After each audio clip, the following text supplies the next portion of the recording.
I stood outside many banks that aspire to work at.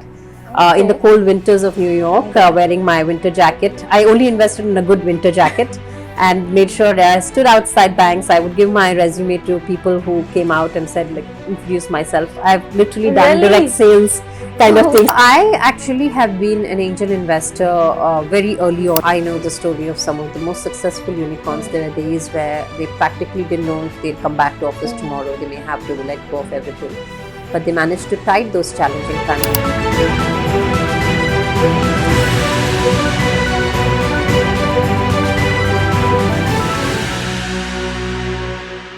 Thanks, Lakshmi, for being with us today for this interview. Very excited to be chatting with you, especially so because you've done so many things in your life, being the co-founder at Jabong, which was at that time a very famous site, just as Flipkart or Myntra. I know Myntra was your competitor, but again, you all managed to dominate the space still. And today you're in the world of investing and a leading partner at B Capital. So I really would want to know as to how did you gather interest into investing, because you've studied mathematics and computer science. And from there, I know most of the people go to do their MBAs, which you have, but very few people land up in companies like B Capital. So how did it all happen with you? First, thank you, Radhika, for inviting me. I'm very happy to be joining your illustrious team of speakers you've invited. So the pleasure is mine. And also, I have to say, very impressive all that you've accomplished in a short span of time. It's always very exciting to me to see young people like yourself accomplish great heights in a short span of time. So congratulations for that.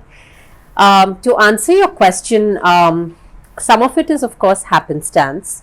My journey has been unconventional in general. Mathematics, to be honest, also was a happenstance. I was aspiring to pursue engineering, and then somehow, of course, I landed up pursuing mathematics more as a mainstream undergrad. And then eventually my journey took me to the US.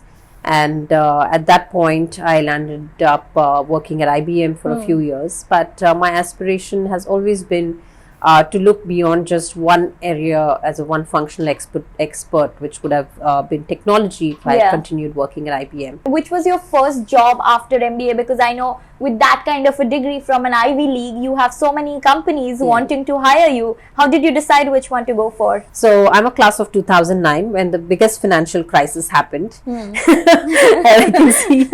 And so all I can remember was we were looking for jobs, my entire batch. Oh my God. And in hindsight today, almost 50+% of them have switched their first jobs. The job that we worked hardest to get, we all switched within 1 year to 18 months. But yes, my first job post my MBA was at Goldman. And I had many options, but nothing was the gold standard like Goldman.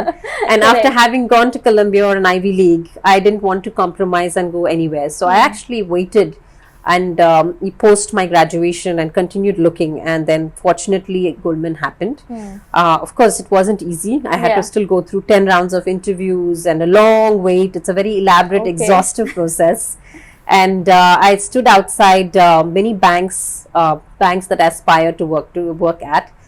In the cold winters of New York, wearing my winter jacket. I only invested in a good winter jacket and made sure that I stood outside banks. I would give my resume to people who came out and said, like, introduce myself. I've literally done direct sales kind of thing, selling myself for jobs. I mean, today nobody would imagine that with a Columbia degree that you have to stand outside for jobs. Yeah, but financial crisis makes you do things that you wouldn't have imagined. And when you have a loan, when you're an immigrant and people don't are unable to support your visa requirements, then you do what you need to do.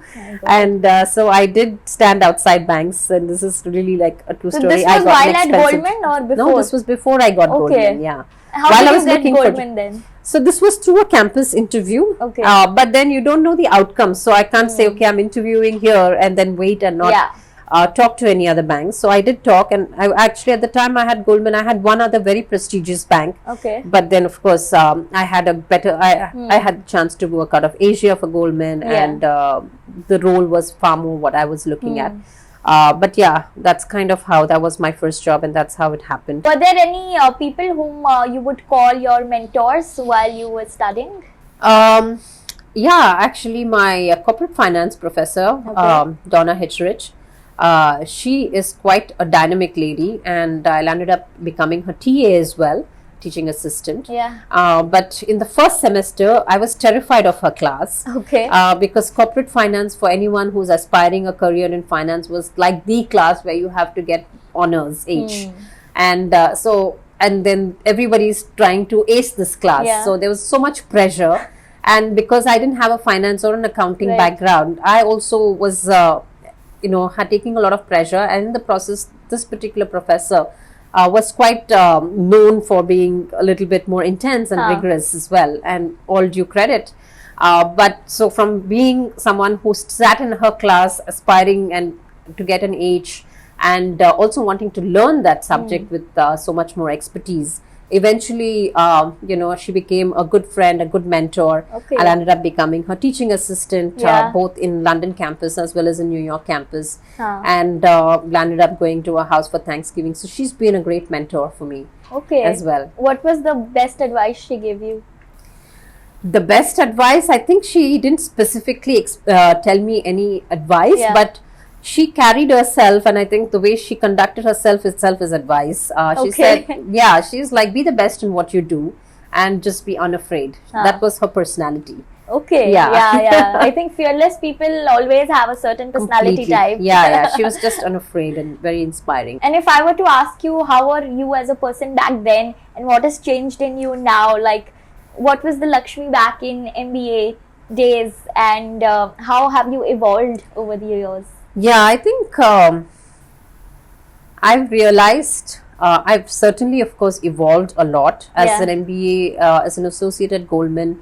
I never held any leadership position, to be very honest, and everything that you learn in business school at that point is a case study. But now if I have to go back and see those case studies, I can take a lot more from my classes now than I would have taken at the time when I was in school.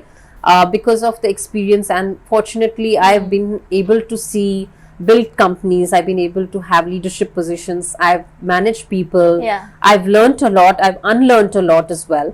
And so the person 10 years ago was someone who had not seen all of this. So and I've learned a lot about how to manage people very differently. When I first started my role as a leader at Jabong, it was the first time working in an entrepreneurial setup. It was the first time taking on any kind of leadership role, managing a team, because at Goldman I was still not senior enough to manage a team. And then I was in a new industry, so I had never worked in retail, and Jabong is all about fashion and retail. And fashion is not really my forte. It was about building businesses, and I had all of the other aspects of it, of running a business. So I didn't have many of these skills. I was working with people who had far more experience in the retail sector, people with decade of experience, and so I was more willing to learn. I looked to my team to teach me, and but I also didn't, because I didn't have a lot of skills of how to manage people. I had, and also in a different region, working in the US is very different versus working in India, and it was my first time working in India. So I just had to learn how to manage people most, how to manage expectations, how to communicate. That was really important, because these are senior people, and now people are used to seeing young entrepreneurs, 27, 28-year-old entrepreneurs as bosses. But at that time, people also had this mindset like, who are you? Where have you come from? Why are you my boss? I have more knowledge than you. So to kind of manage that mindset, I had to unlearn a lot of things. And of course, I don't think I have ego. I think I'm a little grounded. But I had to really keep that in check. That make sure that you leave your ego outside the door.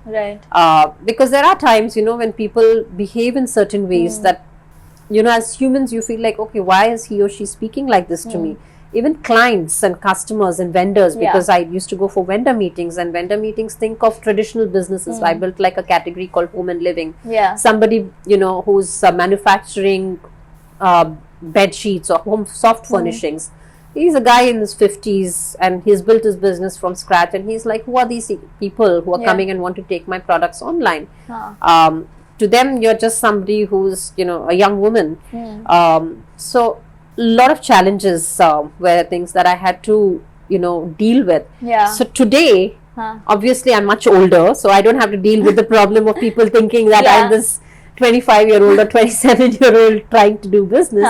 So that is easy to deal with, but I obviously have learned how to work with people. But tell me your days at Jabong, how did it all happen for you now that we have entered that phase of your career? I think Jabong, when Rocket Internet was also looking to enter India, it was the perfect marriage because they came with a lot of the global experience of having built and scaled e-commerce companies.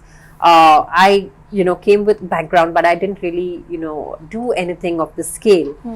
So I thought it was a perfect soft landing, and which it was. It was a fantastic landing, learning pad as well. It is by far one of the most exhilarating experiences I've had.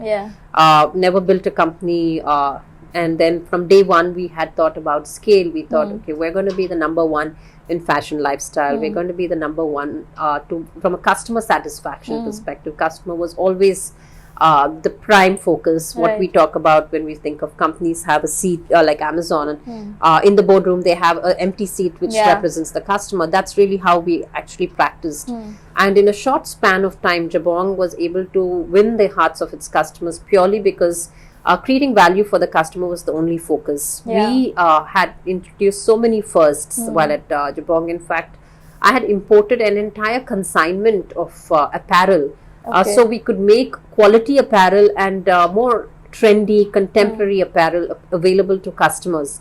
We were the first to do that. No other company had imported, and because we wanted our customers to have access to it. So many firsts we did at Jabong, and the vision of achieving certain scale was the big, you know, difference with which everything was executed. So we, for example, we rented a square warehouse which was 1 lakh square foot warehouse from day one, when we had like practically 20 orders a day, but we planned so that we can do 10,000 orders a day, 50,000 orders a day. So that was the planning. We built the team with that in mind. We invested everything with that in mind.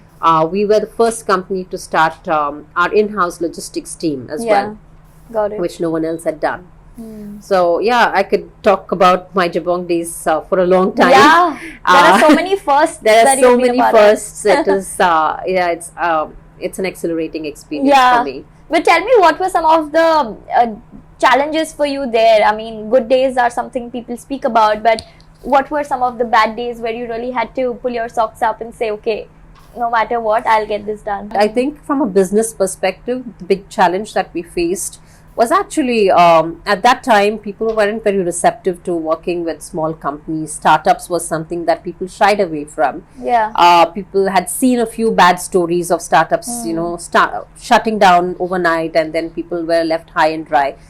So hiring was a real big challenge. And even, I mean, of course, compensation, something that we always try to do better than what the market had. But there were times when senior folks would accept offers and not show up on the starting date. And this is after waiting for 2 months, after waiting for 3 months, whichever was the notice period. So hiring was the biggest challenge that we faced. The second thing was to educate them about the whole e-commerce ecosystem and landscape. There were just a handful of companies. Myntra also was still, you know, just kind of pivoting its business model. So we basically had to show them a lot of case studies about how e-commerce companies in the West have been very successful, have grown, and have been able to create value, because they were like, who's going to buy online? No one buys online, right? That was the mindset at that time. So we had to educate and show how these businesses have evolved and how customers have changed. And started buying online. So that was one type of way we addressed some of these hiring challenges. The second challenge was mostly in logistics. While we still had a lot of advantages because we did many things first, one of the reasons why we also started our own logistics was because it wasn't a very mature ecosystem. Yeah. The DHLs, the Blue Darts of the world, obviously they were not really equipped and they were very prohibitively expensive.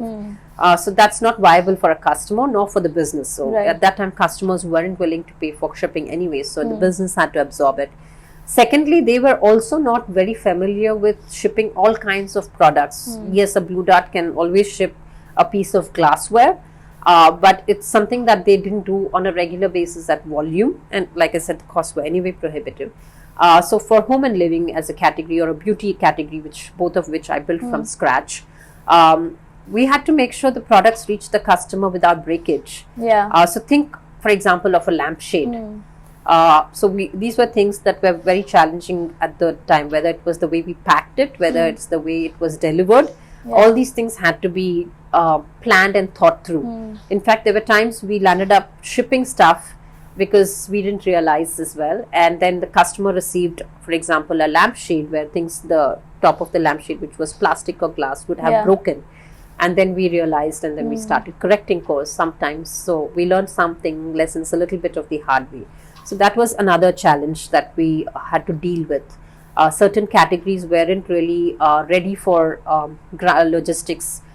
Certain products in home and living were very heavy. So again, it didn't make any business sense to send it by normal couriers. You have to send it by ground shipping. Ground shipping takes time. So there were these kind of challenges that we faced in addition to hiring as well. But of course, over time we learned, and then we started fixing them. We started coming up with new solutions. But you were the co-founder at Jabong, right? Correct. Yes. Yeah. So did you also be a part of the fundraise, the first one at Jabong? So the way Rocket Internet works is a bit different. It's a venture builder. Okay. So Rocket Internet actually has, of course, there's fundraise that happen, but Rocket Internet itself is so well capitalized that they first invest and bring the company to a certain scale, and then they go in for follow-on fundraising and so on. So it's slightly different from a very traditional startup founder setup. Right. The founders, I think the founders are so focused on execution, building the business. That's really where the focus lies. Tell me that after retail, specifically, you moved to media, which was at Network 18, and you moved at a quite a senior position. So how did that opportunity come in for you? I know you were telling me about one of your alumni, or through whom you got in touch. Correct. But why did you want to get into that space after your experience in retail, from where you would have, progressed in your career? So I don't look at it as retail or content. I look at it as digital ecosystem. These are all digital native companies, to be honest. So technology is just an enabler for different sectors to be able to do things differently, to bring in innovation, to change the way content is consumed or fashion is consumed by consumer. So one of the reasons, of course, why maybe specifically Network 18 happened is because I happened to be in Bombay, and in Bombay there are two sectors that are very, very big: financial services and media. Right. So I moved after I got married, and I was based in Bombay, and actually at an alumni meet is where I landed up connecting with Manish, and so thereby, because it's digital, these are all digital first businesses, it was a natural extension for me. And then what kind of different things were you doing as the CEO over there? We brought in great leaders to run these businesses. We also brought in data-driven decision making, which is the foundation of how we operate, which is something I think most leaders now have obviously integrated over the last 5 to 8 years. When I say most leaders, I would say more traditional businesses, but otherwise it's been there for a longer time than even a decade. So bringing in data-driven decision making changed the whole perspective, because it wasn't done before. People did not know how to use this data. So the moment they started seeing numbers, how many people are reading my stories, because it's content in this case, how many people are coming to my website, whether it's a money control, whether it's a first post. This story is getting a lot more interest from our readers, so let's give them more content which is useful to them. So those kind of things shaped how the business actually started thinking of customer first, and automatically the moment the customer is the center stage, everything else grows with it. And you're one of them who've been an operator and then turned into an investor. So tell me about your now times of investing. How did you get into that? So I actually have been an angel investor very early on, before the word angel investment became which year? as commonplace as it is today.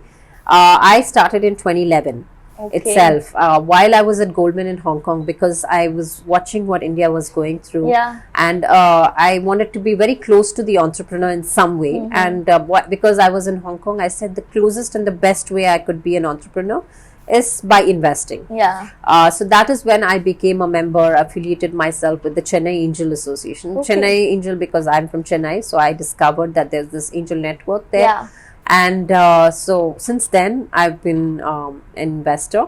I've invested in several companies both in India and outside India. There was a phase in between while I was at DCF Ventures where I didn't invest for certain reasons, where conflict of interest. But till then I had been an investor, and I really enjoy investing because I feel like this is one way for me to be close to enterprising entrepreneurs, look at what's happening in different sectors. At the end of the day, they actually became people who educated me about so many sectors and so many gaps in different sectors and different industries. So I enjoyed that interaction with entrepreneurs. Did you have any anti-portfolio in your angel investing career? Like the ones which you missed out on, which you would have invested into, and now they've grown out to be a bigger company? Yes, of course. Which ones? I usually cite this example of Purple. Yeah, so it was a company in which Chennai Angels invested. And because I had built the beauty vertical at Jabong, I knew the beauty business. And I would say it's a tough business, but kudos to the team, Purple team, Manish and co, who have managed to build Purple into what Purple is today. But it was definitely a portfolio company that at that time, because of my deep understanding of the business, I did not think it was a business that I wanted to invest in. I did invest in other businesses in the e-commerce space as well, but this was a big miss for me. What did you think that they were missing at that point in time, and something that they truly worked out well on? So the business as such, a beauty as a vertical, is a very low margin business. The economics did not lend themselves very easily to succeed without scale and funding. And when I see two young entrepreneurs who had very limited funding, I felt like it did not have the legs to take it till they actually became self-sustainable. That was one of the big things that I felt was missing. And they obviously, as an angel round, it was a very small round that we were raising, Purple was raising at that time. And I felt this wasn't going to take them very long. And which are your star performers from your portfolio of angel investing? I would say there is, we had a company called Driver's Cart, which got acquired by DriveU. It's a company that was enabling everyone to have access to a driver on demand. That was the problem statement. There's a company called Traveling Spoon, which is the Airbnb for dining experiences. It's a valley-based company.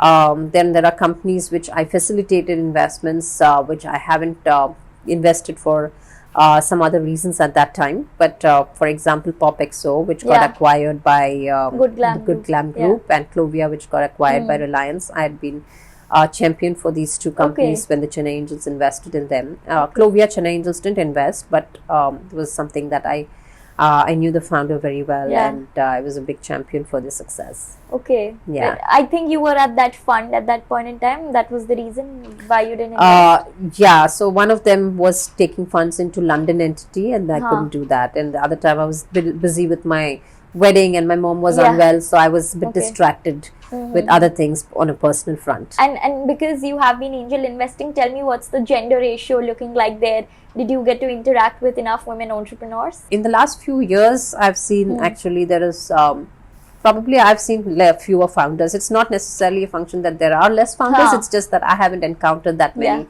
women funded companies maybe. Why do you think that's the case?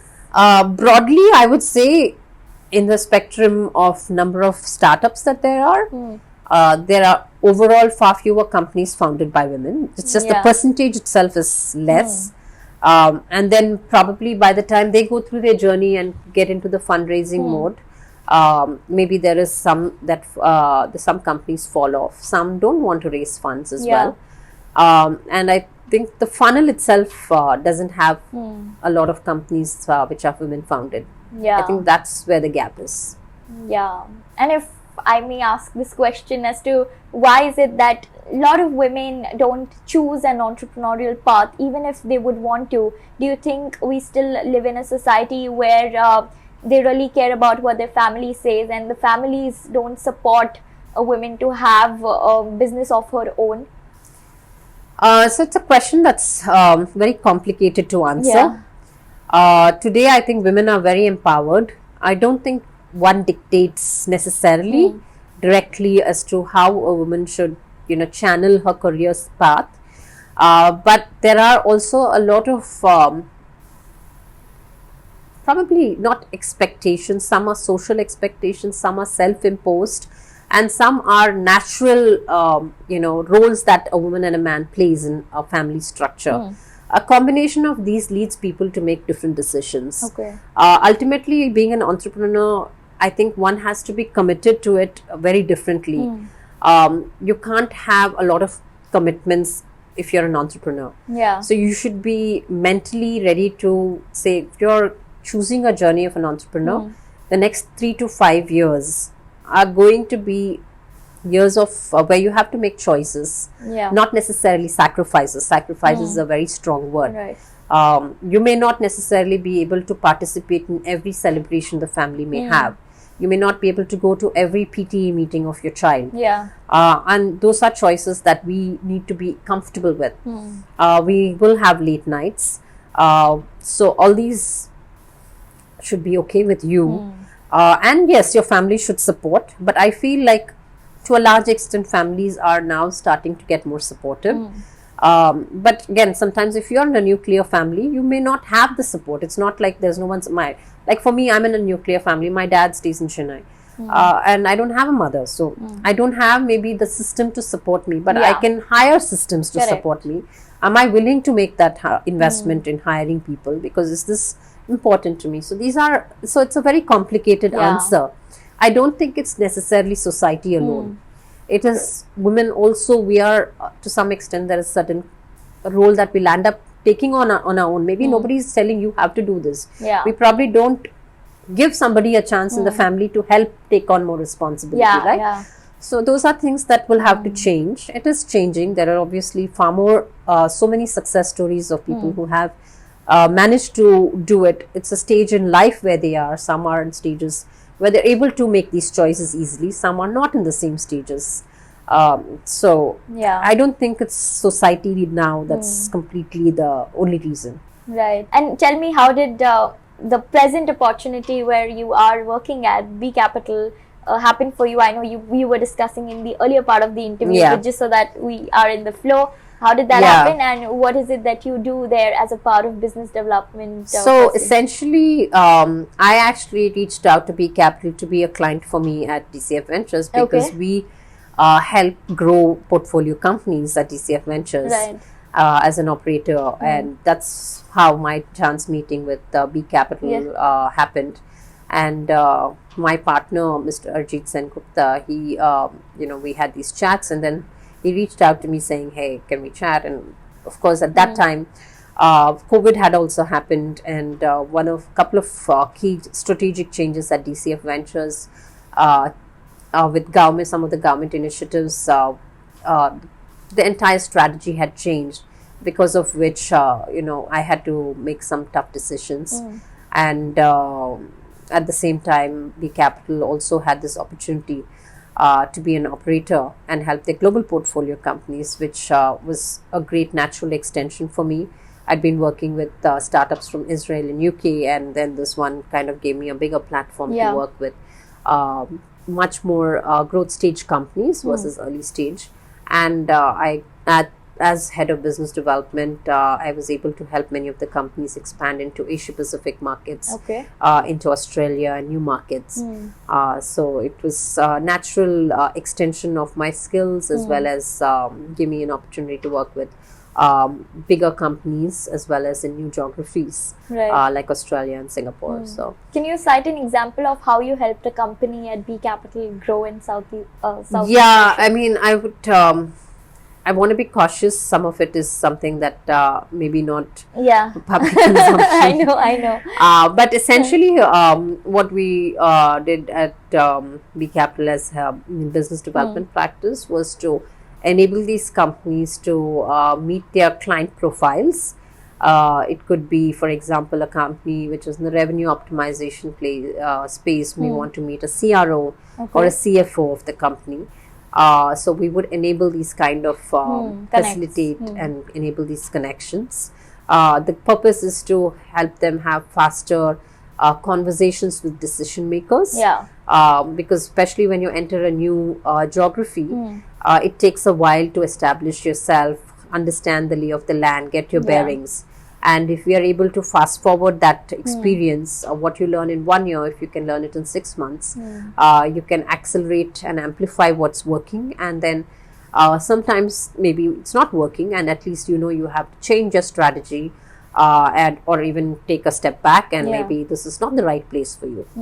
So all those decisions will be faster before you burn too much in a new geography, or maybe you can kind of be the first to take a larger market share. So both are possible. So that's what it helps. Understood. And some of the other ones in terms of basics like regulatory or hiring people, those are just good to have and make it faster for the same purpose. Since you've hired people since a decade now, how has your hiring strategy changed? What type of questions do you ask now, and what were the questions back then? Because I know a lot of evolution takes place with each interview you learn, Yeah, it has actually. So I'll tell you what interests me now the most is I'd like to really understand a lot of people's background. I didn't really even pay a lot of attention to that in the beginning. And at that time, like I said, I was also not so experienced with people management. But now I want to understand more about the background, what has influenced their journey, why you make a certain decision. So a lot of whys. And I'm also very interested in knowing what difficulties they faced in their life. If I have to put it in more simpler terms, what were their failures and how they really dealt with it. What did they learn? How did they come out of it? That's what interests me. We as a country don't celebrate failure, don't encourage failure. And it is a known fact that I think in the West, they actually respect failure. People are very honest about having tried things, not having worked out. And even large corporations, they appreciate that people have tried something, and if it hasn't worked out, they welcome them with open arms. I think we're changing now, but for a long time, failure is still something that even within families, people are ashamed to say, okay, I mean, if you talk about academics, parents are always unhappy that a child has failed. It starts from there and then it continues all our life, right? People, we don't want to talk about places we don't succeed. And that narrative has to change in general, but I really want to understand that about a person. It also shows that how much of resilience do you have in life. Can you get up again after absolutely. But I hope that, even the narrative changes at home. That's where it starts. And just for the benefit of audience, if you could just tell us about your investment thesis, specifically in India, what kind of companies and entrepreneurs are you looking at? At a personal level, as an investor, and from what I've seen and understand, investment thesis, of course, there are obviously sectors that are spoken about a lot right now. There are a lot of sectors which are still evolving. I mean, space tech is a sector which is starting to get a lot of interest. Defense technology, def tech is something which hasn't really taken the kind of scale that there is an opportunity. EdTech still has plenty of room for innovation. But from outside, if I step away from the sector, and what do we look at nothing should be a surprise. But I think really, like, are we really solving a problem? I think that's very important. How are we solving it? Are we solving it in a manner that is easy for consumption, as well as scalable? It should be scalable across multiple metrics. From a technology perspective, it should be easy to access. It should be affordable. Again, if it's if it's not affordable, somewhere the scalability gets compromised. So is it going to be scalable across all of these options? And is the team the right team to make this happen? Right, that's obviously the most important weightage. Assuming the other three are already met, because you could have a great solution, a team that cannot deliver, and this average solution, but the team has the ability to be coached, has the ability to pivot if needed, and has the ability to execute come what may. So that team is going to be pretty heavily weighted. Got it. We'll move to the last segment. So starting off with, which is the best advice you've received and which is the worst advice also that you've received so far?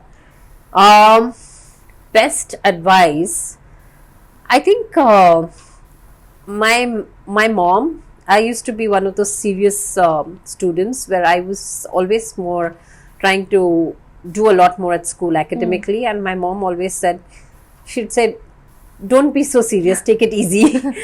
So she was the person who was more counter to what one would expect of a mom. So that's something which I feel like is very valuable advice. And worst advice, I wouldn't say worst, because most of them come from a good space. Not so good, maybe. No, they come from a good space, but they are risk averse. So most people weren't very supportive when I made unconventional professional choices. Which was the most important question that you've been asked so far, be it by your bosses, mentors, or any peer that you worked with? The question I ask myself is the whys. I ask the same of people around me, but I also ask whys of my own choices and decisions. I think so. I'm maybe my toughest, most difficult questioner. Which is your favorite childhood memory? Oh, my favorite childhood memory is of my second sister. We are three sisters. And my second sister is a storyteller and a creative person, an avid reader, voracious reader. So she would read a lot of fiction, and every time we used to run errands, go down, get some stuff, she would always make my walks enjoyable and tell me lots of stories of the books she read. And because she's a good storyteller, now of course I know she's a storyteller, but she would always make things very visual, expressive, and that's my fondest childhood memory. Which were some of your most early influencers in life? My dad is one of my first influencers. He is a person who followed his dreams. He made only unconventional choices. He was a police officer. Went into movie industry. Didn't ever have a traditional job, which was largely the norm. And he stuck to what he wanted to do. Early influencers apart from him, I have a cousin who's a scientist. So he did his master's in IIT Madras, and so he was someone who was very intellectually stimulating in my ecosystem at that time. Probably the most educated amongst my cousins. Then subsequent to that, when I moved to the States, I have a friend. She's actually from Pune. She was a gold medalist but she was someone who was so well-rounded. And she could learn anything, and she was so helpful to people at the same time. And like everything has a price, success also comes with its own cost. So did you have to pay the price to get where you are today? The price could be your time, any sacrifice you made, could be anything. I would say I got married a little later in life, but that is not necessarily because I would say it's a function of success or anything. It is just that I had different priorities and different understanding of life. So that's one thing I wouldn't, again, it's not exactly answering your question about success coming at a price necessarily. Honestly, I don't think I've even spelled success yet. So I think there's a lot more to go. So that's the only decision in my life I feel like I could have probably I'd done it earlier or met the right person. So of course, meeting the right person was essential. Yeah. So that happened a little later for me. Okay. Nice. How did you meet your current We met in the US. Okay. Coincidentally, but of course then my husband's journey brought him back to India. My journey brought me back to India, and then only after we came back to India we reconnected, and then eventually of course our paths changed. Our journeys changed from friends to became partners. Right. Wow, that's the most nice journey to have. What are some of the red flags that you observe in founders which doesn't sit well with you as an operator? So the red flags is essentially, and I think it's almost a no-brainer, it will be a red flag for anyone, is when someone is still, not doing this 100% of their time. What we call as moonlighting. They're doing something else, but then just toying around with an idea, and then they're like also trying to raise funds. That commitment is not clear. If you're not 100% dedicated to this, then it's very hard for me to be convinced that you are serious about this idea or plan or what you want to do in the future. That's a clear red flag. The second one is many times there's not enough homework done. So some very basic questions are difficult for the founder to answer.